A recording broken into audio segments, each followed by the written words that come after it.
민수기 35장 9절부터 15절 말씀 마음을 집중하시고 함께 읽어보십니다. 여호와께서 또 모세에게 말씀하여 이르시되 이스라엘 자손에게 말하여 그들에게 이르라. 너희가 요단강을 건너 가나안 땅에 들어가거든 너희를 위하여 성읍을 도피성으로 정하여 부지 중에 살인한 자가 그리로 피하게 하라. 이는 너희가 복수할 자에게서 도피하는 성을 삼아 살인자가 회중 앞에 서서 판결을 받기까지 죽지 않게 하기 위함이니라. 너희가 줄 성읍 중에 6을 도피성이 되게 하되 세 성읍은 요단 이쪽에 두고 세 성읍은 가나안 땅에 두어 도피성이 되게 하라.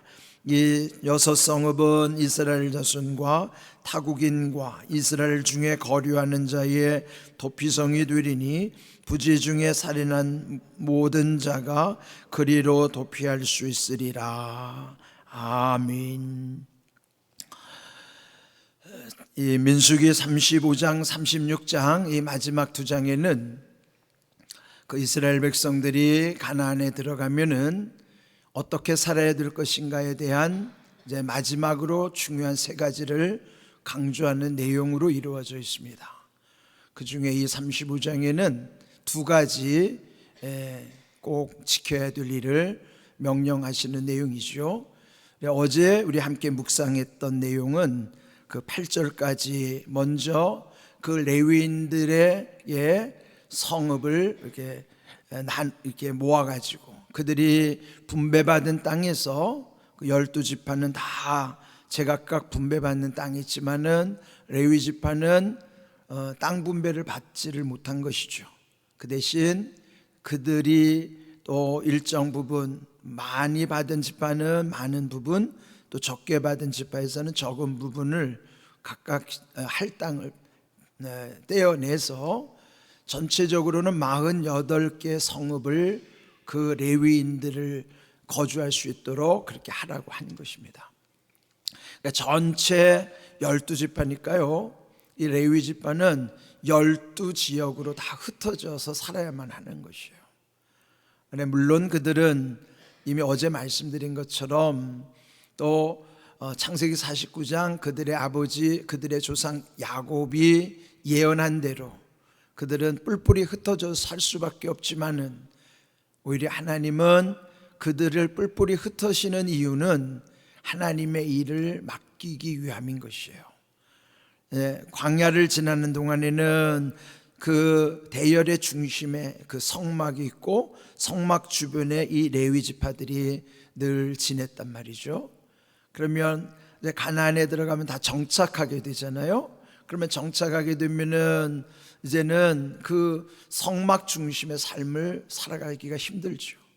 그러면 각각 12지파로 다 나뉘어서 살더라도 하나님은 레위의 지파를 골고루 각 지역마다 파송을 하신 거예요.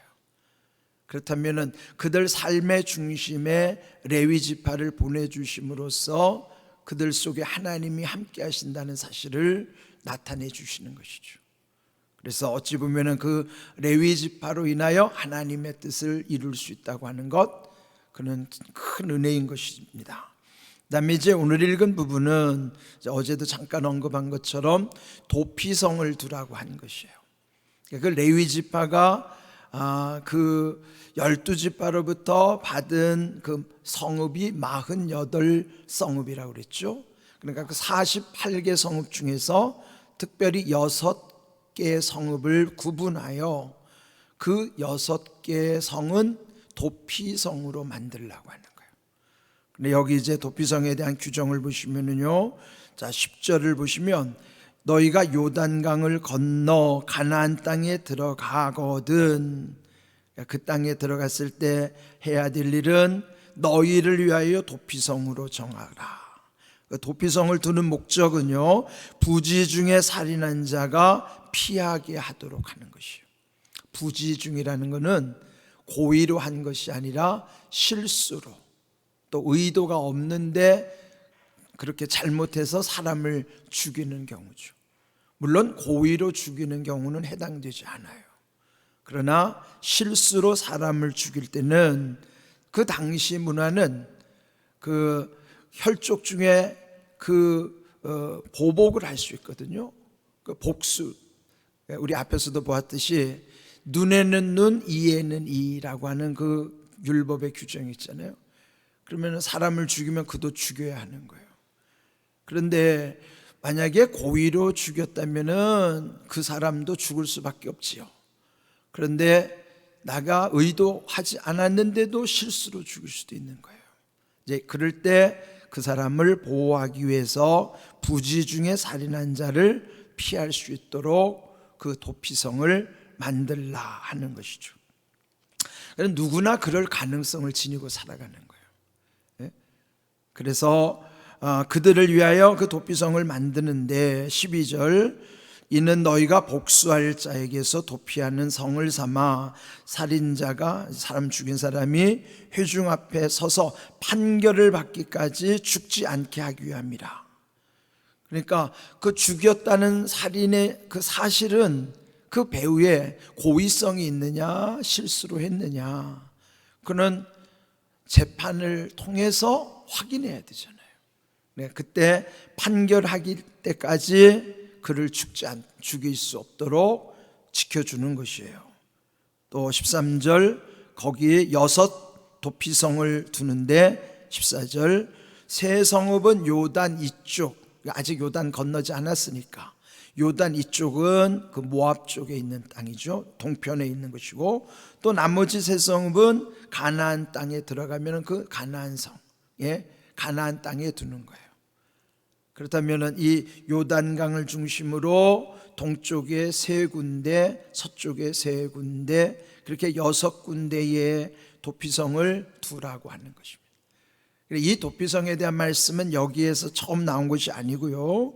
이미 이 앞에서 율법을 주실 때, 그러니까 출애굽기에서도 보면은 이 출애굽기 21장 13절에 이미 율법 선포할 때에 도피성에 대해서도 이미 말씀을 해 주셨습니다. 그런데 이 오늘 본문에서는 좀 더 구체적으로 6 성읍을 두라 이렇게 했죠. 그런데 여호수아서에 가보면 여호수아 20장에는 그 장소들이 다 이름들이 또 다 기록되어 있는 거예요. 근데 이걸 보면은 말씀에는 이 하나님이 계시한 말씀이 점진적으로 실행되고 있음을 보여주시는 거예요. 처음에는 출애굽기에서는 단순히 간단히 말씀하신 것을 좀 더 구체적으로 여기서는 6 성읍이라 하고 그 다음 여호수아 20장에는 구체적인 지명까지 거명을 하셔서 그런 걸 다 구체적으로 이루시는 거예요. 여러분 우리가 기도하는 것은 처음에 막연한 것 같죠. 그런데 하나님이 들으시면서 이렇게 구체화되는 거예요. 그래서 여러분 기도할 때 막연하더라도 먼저 기도로부터 출발해야 돼요. 기도를 심게 되면 기도가 점점 이제 씨앗도 땅에 심으면 안 보이잖아요. 그런데 거기서 이제 조금씩 조그만 거기에 싹이 돋아나고 점점 줄기도 나고 그러면서 점점 그것이 눈에 띄게 드러나는 것처럼 기도도 그런 거예요. 하나님이 이루시는 계시적 방법은 이렇게 점진적으로 이루신다는 것도 우리는 기억해야만 하는 것이죠. 자, 그 다음에 15절 이제 마지막 절 보시면요, 여기 6 성읍 그 도피성은 그러면은 누구를 위한 것인가? 먼저 이스라엘 자손들일 뿐만 아니라 두 번째 타국인, 이스라엘 사람 아닌 이방 사람들에게도 일단 그 땅에 거주한다면 이스라엘 자손이든지 외국 사람이든지 또는 거기에 잠시 거류하는 자라 할지라도 여행을 왔다든지 잠시 거류하는 자다 할지라도 그 도피성이 될 수 있다. 그러니까 그 땅에 있는 사람은 본토인이든지 이방인이든지 여행객이든지 상관없이 동일하게 그 법이 적용되게 하시는 거예요. 잘못해서 실수로 사람을 죽인 자를 그곳에 피할 수 있도록 그렇게 그 법을 적용하시는 거예요. 자, 이거 보면요, 제가 묵상하다가 느낀 건데, 하나님이 단순히 이스라엘만의 하나님이라 그러면 거기에 이방인들이나 또 나그네들을 여기 배려할 이유가 없어요. 그 다음에 우리나라도 법을 만들 때 보면은 다 자국민 보호를 위해서 법을 만들잖아요. 그런데 하나님은 지금 이 법이 실천될 때가 지금으로부터 거의 한 3,500년 전의 일이란 말이에요. 지금도 이런 법은 아주 굉장히 아주 품격 있는 법이죠. 자국인만 보호하는 게 아니라 그 땅에 오는 나그네라도 그 누구라도 모든 사람들을 똑같이 동일하게 대해야 된다는 거예요. 이런 거 보면 하나님이 얼마나 철저하신 걸 알죠? 하나님은 단순히 이스라엘만의 하나님이 아니라 모든 이들의 하나님인 거예요. 그래서 이 초대교회 때도 보면은 바울이 전할 때 보면은 늘 그 바울 서신에 강조되는 내용이 유대인이나 헬라인이나 차별이 없다는 사실을 늘 강조하는 거예요. 하나님이 얼마나 멋있는 하나님이십니까? 그리고 또 하나, 어떤 일이 있으면 그 일이 일어난 것만의 결과를 놓고 보면 안 되잖아요. 자, 일단 사람을 고의로 죽였든지 실수로 죽였든지 당사자는 알지만 나머지 사람들은 몰라요. 단순히 죽였다고 하는 살인이라고 하는 사실만 아는 거예요. 팩트만 아는 거예요. 그러면 그 안에 의도는, 진실은 몰라요. 진실은 고의성인 건지 실수인지 그 진실은 아무도 몰라요. 우리가 무슨 일을 할 때 그 일어난 결과, 즉 사실, 그 팩트만 보고 똑같이 여기면 안 되잖아요. 가령 이를테면 저도 이제 이따금 그런 비유를 잘 드는데, 가정에서 남편이 접시를 깨는 이유가, 설거지를 하다가 접시를 깨는 이유가 아내를 돕다가 실수로 깨뜨릴 수도 있지만 설거지하기 싫어가지고 고의로 깨뜨릴 수도 있어요. 그런데 그 깨뜨렸다는 결과는 사실이니까 그럼 똑같이 취급하면 안 되잖아요. 의도를 알아야 될 거 아니에요. 진실이 뭐냐? 진실이 고의성이 있느냐 실수냐, 사실은 그게 더 중요한 거예요. 자, 여기서 중요한 것, 사실보다 중요한 것은 진실입니다. 그래서 똑같이 여기면 안 돼요. 저도 목회하다 보니까요, 그냥 단순히 눈에 보이는 대로 판단하는 건 그 사실이에요. 근데 그걸로만 판단하면요 큰 실수를 하기 쉽습니다. 똑같은 게 아니에요. 그것은 그 똑같이 보이는 사실 속에, 그 속에 어떤 진실이 있는가를 늘 살펴야 되는 것입니다. 그래서 우리가 누구를 대하든지 사실보다 중요한 것은 진실이라는 걸 기억하고, 진실을 알 수 있는 분은 하나님밖에 없어요. 그리고 당사자만이 아는 거예요. 우리가 진실을 알 수 없을 때는요 함부로 하면 안 돼요. 아주 조심하게, 조심해서 대해야만 하는 것이요. 그리고 그를 모를 때 중요한 거는요 그저 하나님께 맡기는 거예요. 자, 어떤 사실에 대해서 나 동의해요. 똑같이 일어난 결과를 누구도 부인할 수 없죠. 그런데 과연 그 진실이 무엇인가는 각각 달라요. 우리가 서로 어떤 관계를 하다 보면 똑같은 걸 놓고 또 서로 다 말이 달라요. 입장이 달라요. 이럴 때 저는 늘 하나님은 아신다가 결론입니다.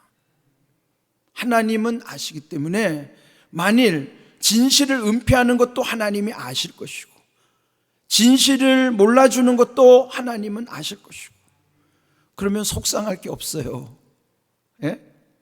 여러분도 이따금 오해 살 때 있죠. 그럴 때 얼마나 속상합니까? 그런데 여러분, 그럴 때마다 잊지 마실 것은 아무도 몰라준다 하더라도 하나님만은 아신다는 사실을 기억하시기 바랍니다. 이게 답이에요. 그런데 중요한 건요, 하나님은요 정확하게 판단하시고 그 진실에 대해서, 만일 하나님이 우리의 연약함, 우리의 실수로 인한 그 진실은요 하나님이 긍휼히 여기십니다. 그런데 이렇게 고의로 남을 억울하게 하기 위한단지 악한 생각으로 이렇게 나쁜 마음을 갖고 있다면 그 진실도 하나님은 다 아세요. 근데 그건 반드시 하나님 심판하십니다. 이건 하나님을 두려워해야 될 일이에요. 그래서 저는 들려오는 소리, 많은 소리를 듣고 저 자신을 돌아볼 때도 그래요. 저도 누군가를 억울하게 할 수도 있죠.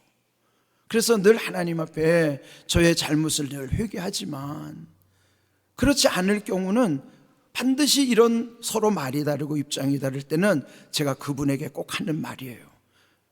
우리가 서로 말이 다르지만 하나님은 아십니다.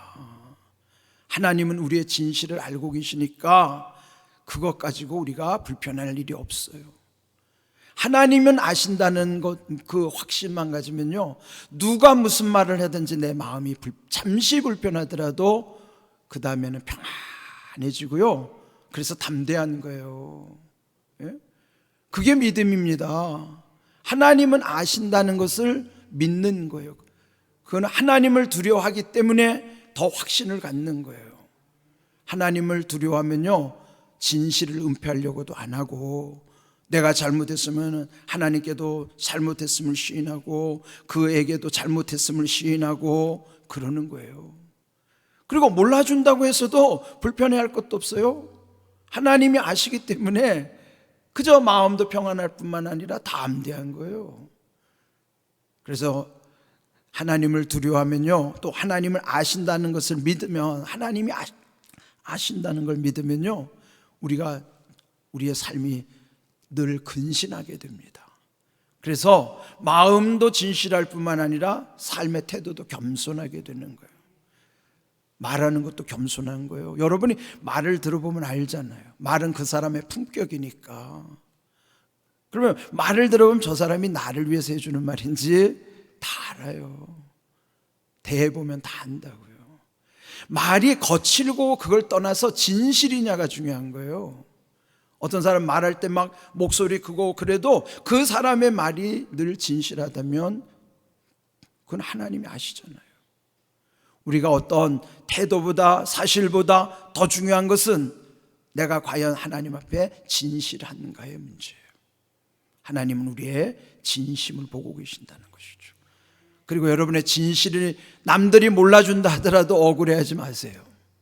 하나님은 다 알고 계세요. 그래서 하나님께 맡길 수 있는 거예요. 그런 마음도 편안하고요, 담대해지는 거예요. 이런 모든 귀한 은혜를 오늘 여기 주시는 말씀 속에서 모든 사람에게 치우치지 아니하시고, 하나님은 똑같이 사랑하시고 그 다음에 우리의 중심을 보신다는 사실을 늘 기억하면서, 답은 저는 늘 하나예요. 하나님을 두려워하면 문제 없습니다. 그게 제 목회의 지금까지 결론이고요, 앞으로도 마찬가지예요.